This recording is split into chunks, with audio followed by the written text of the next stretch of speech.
of 100 minus your age is mostly used for asset allocation, which goes like subtract your age from the number 100 and the number you get is the percentage of your portfolio that should be in the stocks. The remaining percentage should be invested in debt.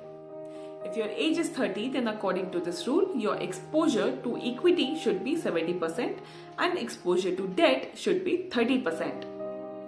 Now, overall 100 minus age rule is a general guideline that encourages investors to blend their portfolio between both equity and debt. The idea is that stocks will produce more returns but also has more risk involved.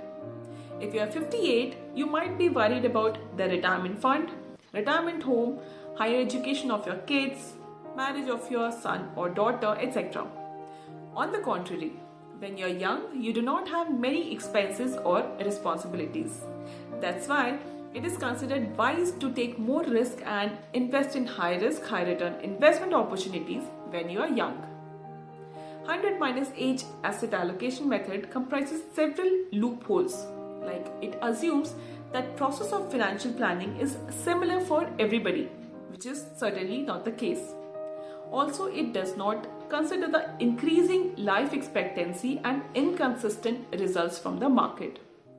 Hence, do consider these factors while you are planning your asset allocation and keep investing.